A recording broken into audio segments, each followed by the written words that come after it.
Alright, boys and girls, today I'm not trucking, just a couple of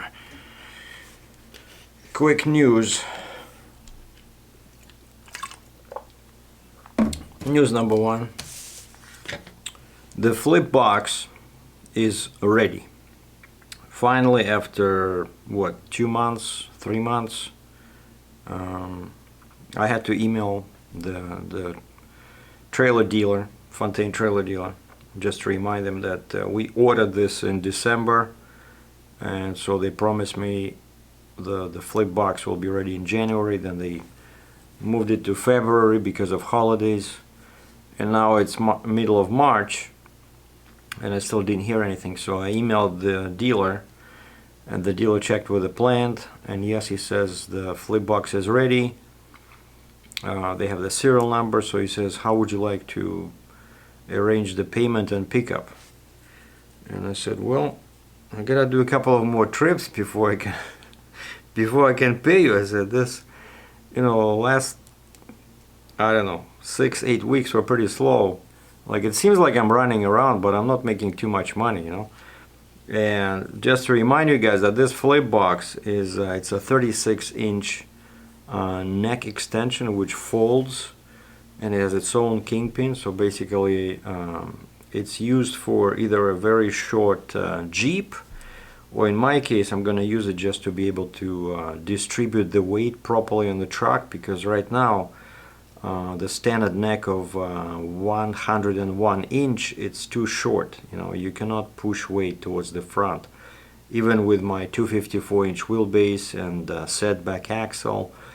So it would be much worse if I had one of those big Peterbilt trucks with set forward axles and 300 inch wheelbase. So mine is only 254, and so this is 36 inch. So this will make my neck, when the flip box is deployed, it'll make it 137 swing radius, so which is pretty long. But I think in the future it might be good for one of those long neck single axle Jeeps, But if I want to go with a tandem Jeep in the future, I will have to buy a different flip box, because this one would be too short for tandem Jeep. And as for the pickup, we agreed that, originally I wanted to go to Alabama because that's where it's sitting at the plant, Fontaine plant. But I don't see any loads now. I don't want to go that far empty, and so I asked the dealer in New Jersey how much it would cost to bring that thing down to New Jersey, And he says, oh, it's not going to cost anything because they can put it on a trailer when they bring it in from the plant, right? So it's not going to take any extra space. They can just attach it to the neck and then bring it to New Jersey, disconnected, and he says it'll be waiting for you. And I said, yeah, let me know when it's there, and then we'll arrange the pickup. By that time, I should do a couple of trips, so I should be okay. That's news number one. I'm very happy to hear that finally the flip box is ready. Now, news number two is that after I submitted the repair estimate for my truck to the guilty party, right? The guilty party said, what are you? There's no legal action allowed. That's what the guy wrote. He says, contact your insurance company. And so I contacted my insurance company, sent them the estimate. It was 3,400 Canadian plus tax, HST, which is $400. No, I think it was 300. So I know the total was 3,700 Canadian dollars. And nothing. I didn't hear from the lady for like 2 weeks. So again, I emailed her this morning, and she says, yeah, you're good to go. And I said, what do you mean? So you'll pay directly to the body shop? She says, yes.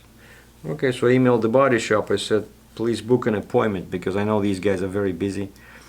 I said, let's book an appointment for end of March, or first week of April, because that's what they told me. They said they need 2 weeks, and then my truck will be down for about 2 days, mostly because of that chipped fender.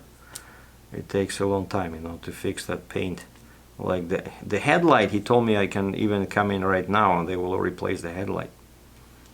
But so far there's been like whole day I haven't heard back from the body shop. I don't know what's the story. So I looked up on their website to see if there's another email address, send them another email address. Tried calling them, nobody's picking up the phone. I don't know. My exhaust tips for the Challenger. When I placed the order and I paid for them, right, the guy said they need about 2 weeks to get them. And I checked the calendar now that I'm back in Cambridge. It's been about 10 days. So I emailed the guy, I said, do you have them? Because this is not a delivery. I have to drive to Brampton, Ontario. Basically 50 miles to pick them up. But these are those fancy quad tips, you know, where each pipe will get dual tip.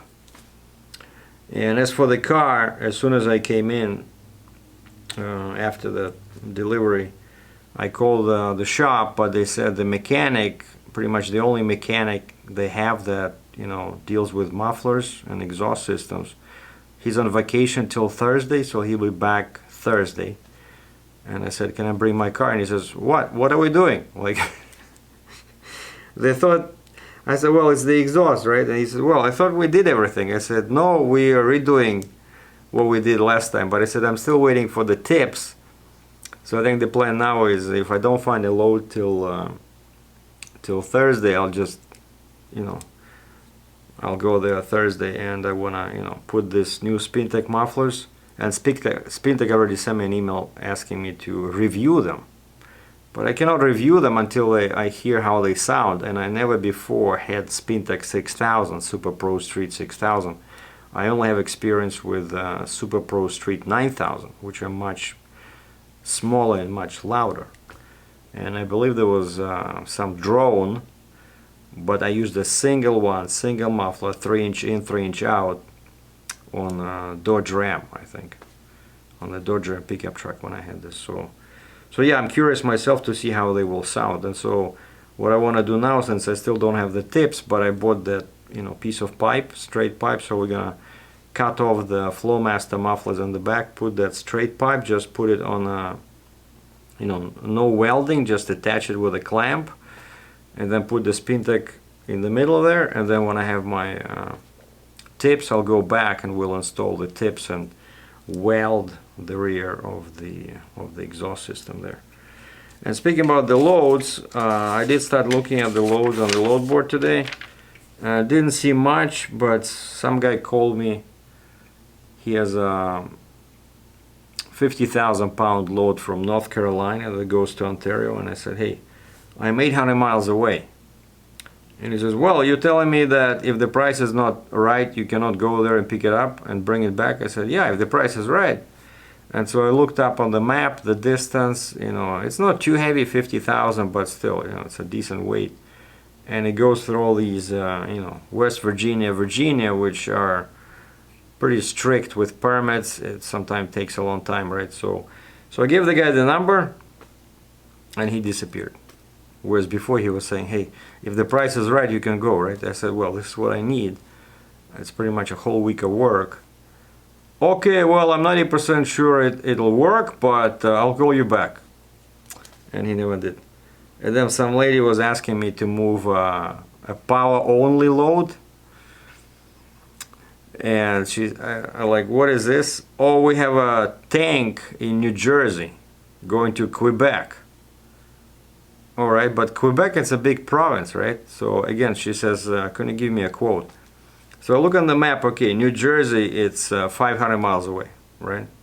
Not too bad if the money is good. But then, if you look at the Quebec destination, it's it's pretty much where I picked up that farm attachment, right? There's a town called Levis, Larry, Edward, Victor, Ivan, Sam. I don't know, Levy, something like that. But it's on the it's like, you know, out there.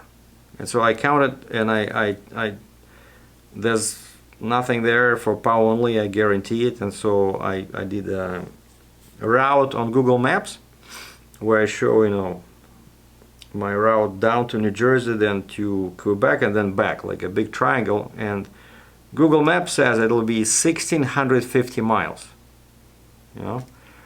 And so I said, for this kind of mileage, this is what I want, you know, this is what I need. It's just too many miles, you know, too much driving for a cheap rate. But I guess she was looking for something, I don't know, $1.50 a mile, not gonna happen. So I sent her the quote, and she says, oh, okay, well, okay, thank you anyway, but I don't have that much.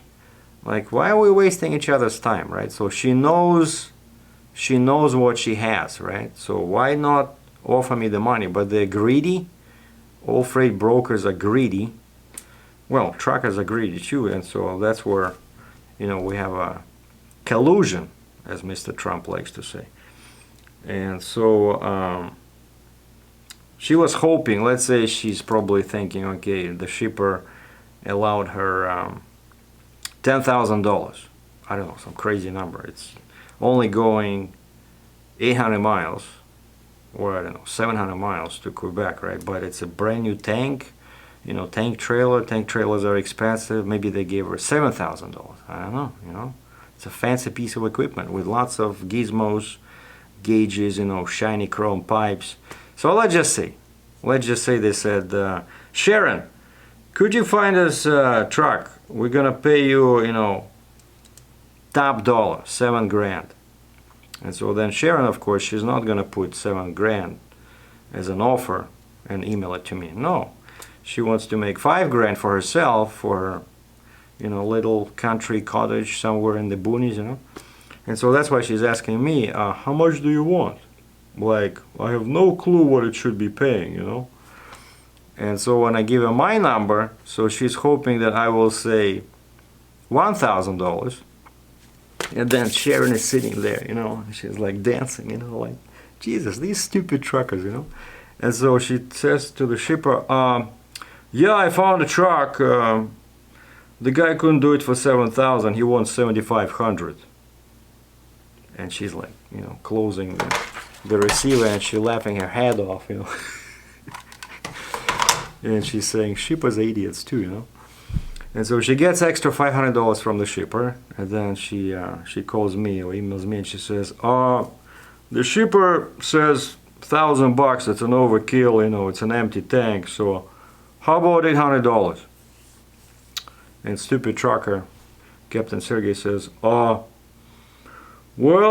I could probably do it for $900. And Sharon, like, again, like, okay, well, 900 is a bit of a stretch, but I think we can make it work. And so the shipper is paying $7,500. Sharon pays the trucker $900, and she keeps the difference. And that's how, boys and girls, the trucking industry works. Stay tuned.